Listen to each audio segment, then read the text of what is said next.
हरे कृष्णा। आज हम श्रवण करेंगे कि गुरु जी की आज्ञा को किस प्रकार से पालन करना चाहिए। इसी श्रृंखला में हम श्रवण करेंगे, एक महर्षि हैं जिनका नाम है अयोधौम्य। इन्हीं महर्षि अयोधौम्य के 3 शिष्य हुए, जिनका नाम है उपमन्यु, आरुणि पांचाल और वेद। ये 3 शिष्य हुए, जिसमें से हम एक शिष्य की कथा श्रवण करेंगे, आरुणि की।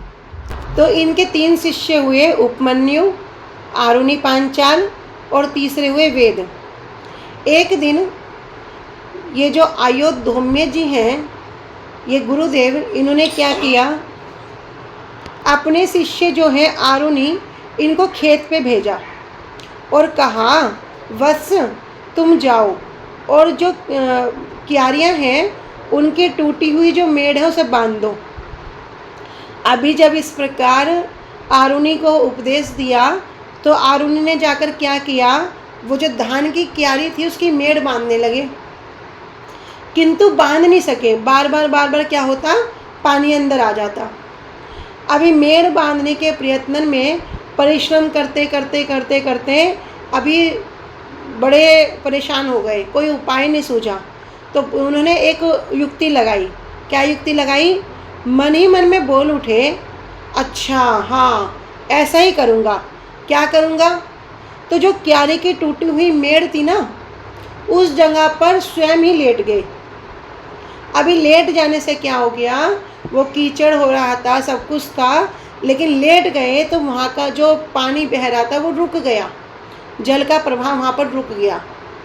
फिर कुछ समय के बाद क्या हुआ, जो उपाध्याय जी हैं अयोधौम्य, इन्होंने अपने शिष्यों से पूछा कि आरुणि कहाँ चला गया।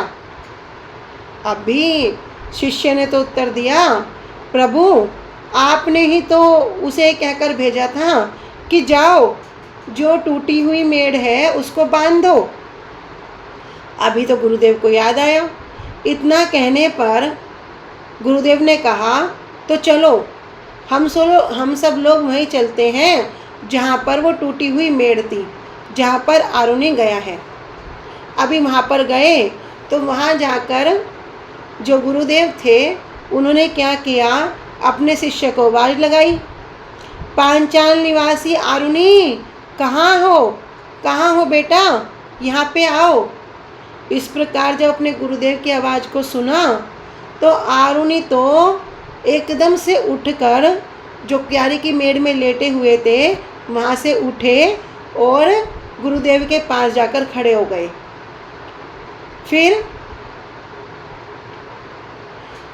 गुरुदेव से कहते हैं कि गुरुदेव मैं यहीं पे हूँ। जो क्यारी की जो टूटी हुई मेड़ थी ना, उससे निकलते हुए अनिवार्य जल को रोकने के लिए जब किसी प्रकार से जल नहीं रुका तो मैं स्वयं ही यहाँ पर लेट गया था। अभी मुझे आपकी आवाज़ आई तो आपकी आवाज़ सुनते ही अचानक से उस मेड़ को विदीर्ण करके मैं आपके पास आकर उपस्थित हो गया हूँ। मैं आपके चरणों में प्रणाम करता हूँ, आप आज्ञा दीजिए मैं कौन सा कार्य करूँ।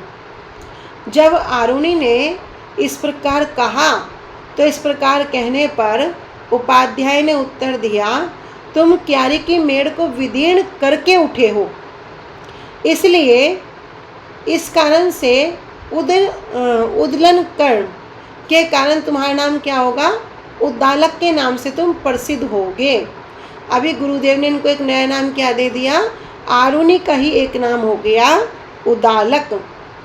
ऐसा कहकर उपाध्याय ने क्या किया, गुरुदेव ने क्या किया, आरुणि पर बहुत कृपा करी।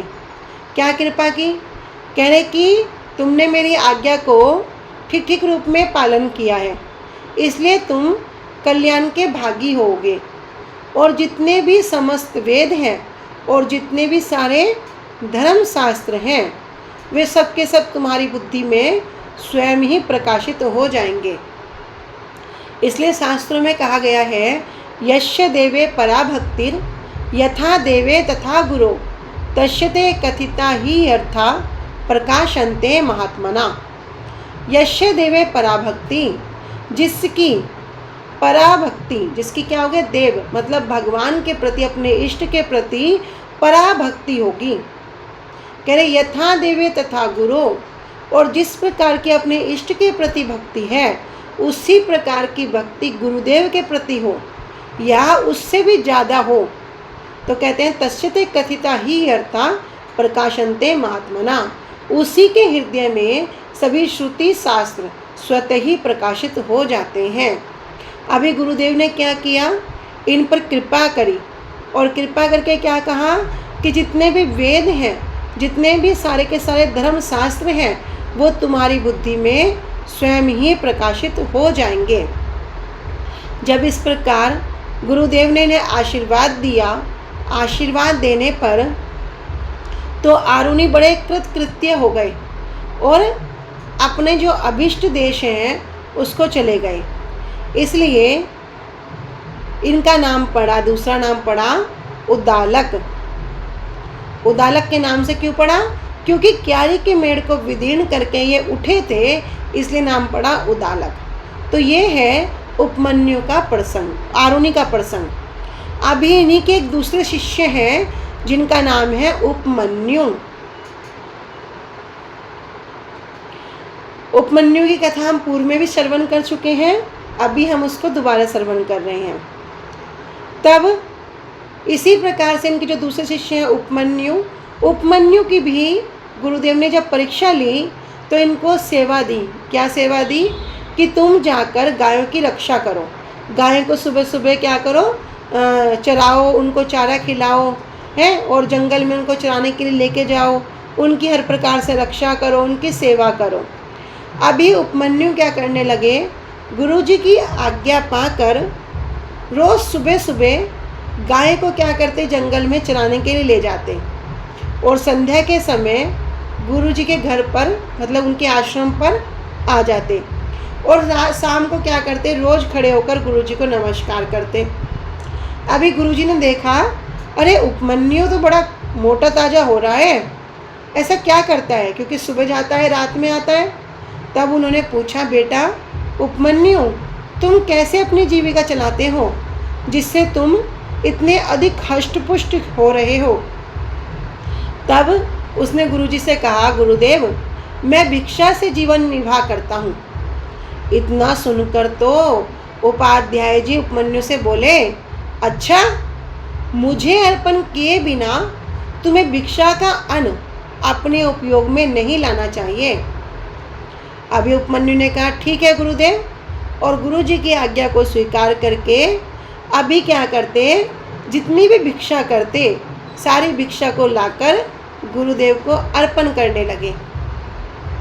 इधर गुरुदेव ने अब उपमन्यु से क्या करते, सारी भिक्षा भी ले लेते, और उपमन्यु क्या करता, फिर से पहले की तरह जाता और गायों की रक्षा करता, उनकी सेवा करता, उनको सुबह चराने के लिए लेके जाता, संध्या के समय उनको वापस आश्रम में लेके आता, और रोज़ शाम को आकर क्या करता, गुरुजी के घर आश्रम पर आकर उनको खड़ा होकर नमस्कार करता।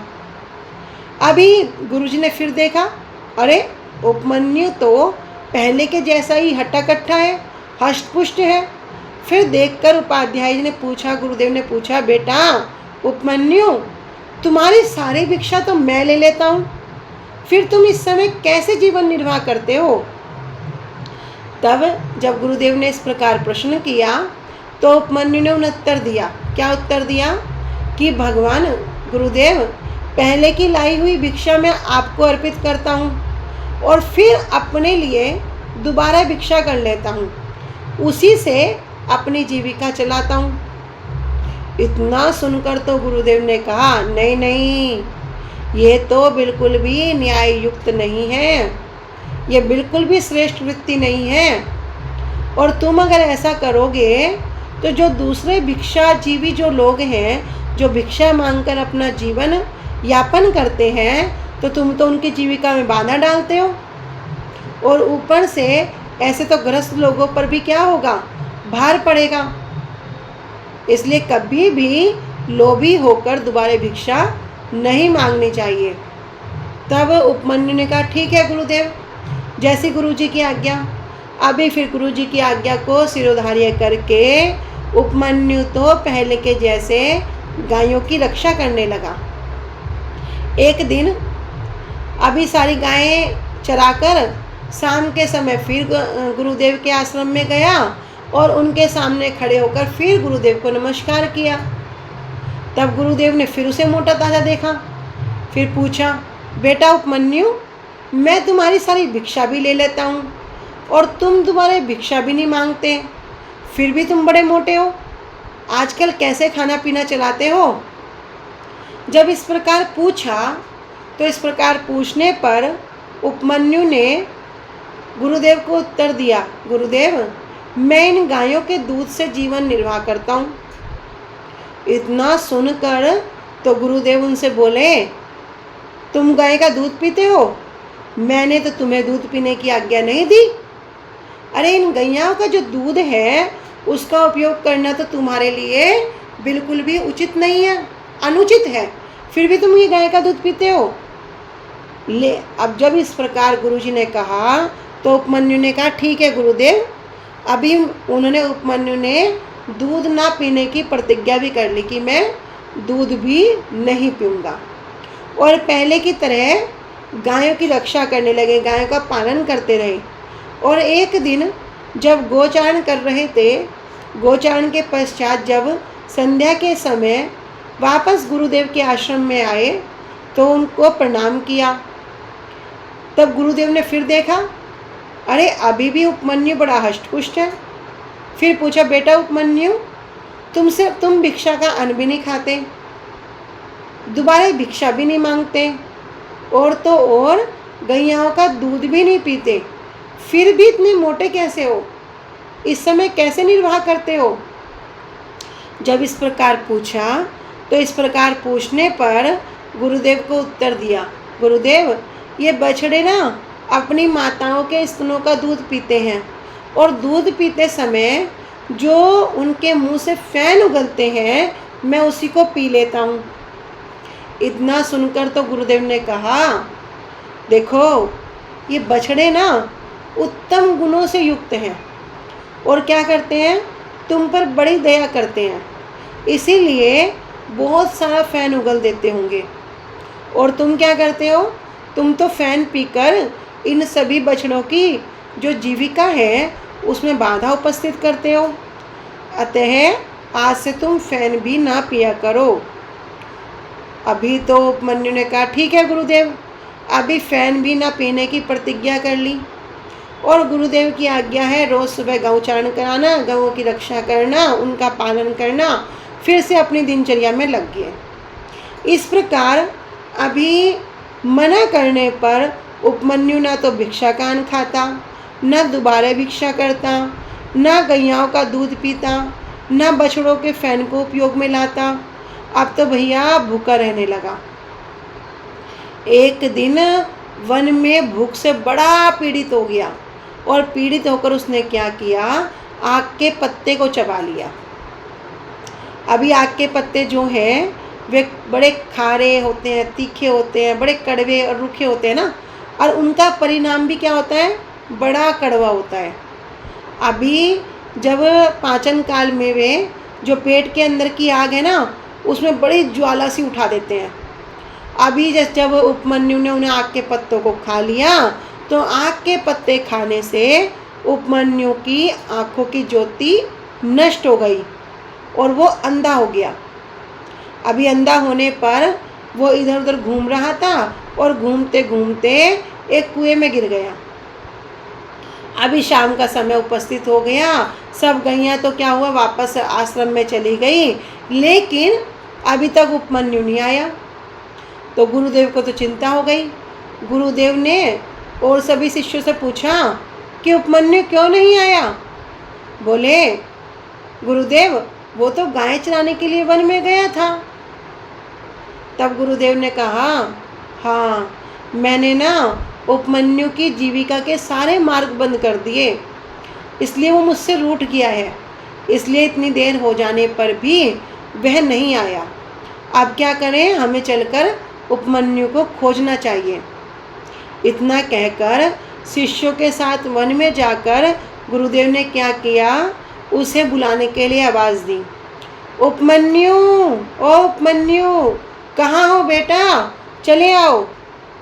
अभी जैसे ही गुरुदेव की आवाज़ को उसने श्रवण किया तो उत्तर दिया, गुरुजी मैं कुएं में पड़ा हूँ। तब गुरुदेव ने कहा, तुम कुएं में कैसे गिर गए? तो उसने गुरुदेव से कहा, गुरुदेव मैं आग के पत्ते खाकर अंधा हो गया इसलिए कुएं में गिर गया।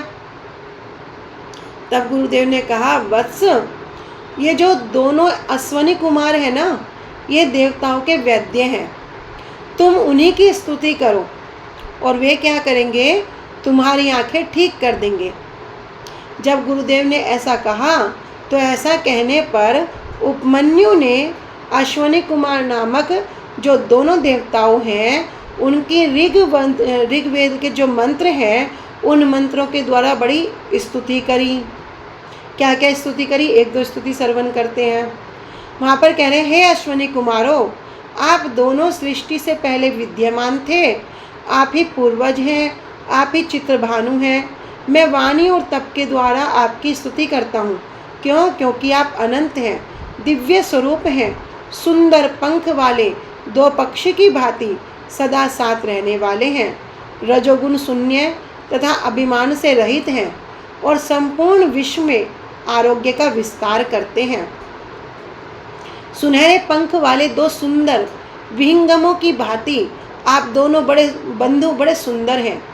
और तो और आप जो विश्वक्सेन है, जो विश्वस्वान है, सूर्यदेव के आप सुपुत्र हैं और स्वयं ही सूर्यदेव में स्थित हो दिन और रात्रि के रूप काले तंतुओं से वस्त्र बुनते रहते हैं और उस वस्त्र के द्वारा वेग पूर्वक देवयान और पितृयान नामक सुंदर मार्गों को प्राप्त कराते हैं।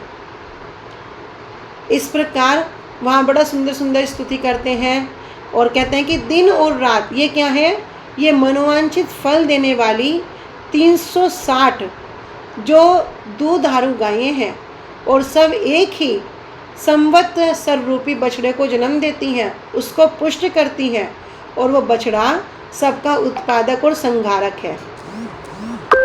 इस प्रकार वहाँ पे अनेक अनेक प्रकार से स्तुति करते करते अश्वनी कुमार कहते हैं कि मैं तो आपके गुणों का बखान करके आप दोनों की स्तुति नहीं कर सकता और इस समय तो मैं नेत्रहीन हो गया और रास्ता पहचानने में भी भूल हो जाती है, इसलिए क्या हो गया, इस कुएं में गिर पड़ा हूँ। आप दोनों शरणागत वत्सल देवता हैं, मैं आपकी शरण लेता हूँ। जब इस प्रकार उपमन्यु स्तुति करते हैं तो दोनों अश्वनी कुमार वहाँ पर आ जाते हैं और उनसे बोलते हैं, उपमन्यु हम तुम पर बहुत प्रसन्न हैं, ये तुम्हारे खाने के लिए पुआ है, इसे खा लो। जब इस प्रकार उपमन्यु को बोला तो उपमन्यु ने कहा, गुरु भगवान आप तो ठीक कह रहे हैं, लेकिन मैं अपने गुरुजी को निवेदन किए बिना इसको उपयोग में नहीं ला सकता। अश्वनी कुमार बोले, बेटा पहले तुम्हारे गुरुदेव ने भी इसी प्रकार से हमारी स्तुति की थी, उस समय हमने उन्हें जो पुआ दिया था उन्होंने तो वो बिना गुरुजी को निवेदन किए अपने काम में ले लिया था और तुम्हारे गुरुदेव ने जैसा किया तुम भी वैसा करो। अभी जब इस प्रकार कहा तो उपमन्यु ने उत्तर दिया कि देखो मेरे गुरुजी के जो करते हैं वो मेरे गुरुजी का अधिकार है, लेकिन मैं गुरुजी को निवेदन किए बिना इसको नहीं खा सकता। तब अश्वनी कुमार उससे बोले कि तुम्हारी ये जो गुरु भक्ति है हम इससे बड़े प्रसन्न हैं और तुम्हारी आंखें ठीक हो जाएंगी और तुम कल्याण के भागी हो जाओगे। अश्वनी कुमार जब ऐसा कहा तो उपमन्यु की वापस आंखें आ गई और उसने वापस आकर गुरुदेव के पास आकर उनको प्रणाम किया, सारी बातें गुरुजी को बताई। गुरुदेव तो बड़े प्रसन्न हुए और उससे बोले कि जैसा अश्वनी कुमारों ने कहा है उसी प्रकार तुम कल्याण के भागी होगे। तुम्हारी बुद्धि संपूर्ण वेद और सभी धर्मशास्त्र स्वतः ही स्फुरित हो जाएंगे। यह उपमन्यु की यहाँ पर परीक्षा बताई। अब इनके जो तीसरे शिष्य हैं वेद, उनकी हम कथा कल श्रवण करेंगे। वांछा कल्पतरुभ्यश्च कृपा सिंधुभ्य एव च पतितानां पावनेभ्यो वैष्णवेभ्यो नमो नमः। श्री गुरुदेव की जय। अनंत कोटि वैष्णव वृंद की जय। निताई गौर प्रेमानंदे। हरि हरि बोल।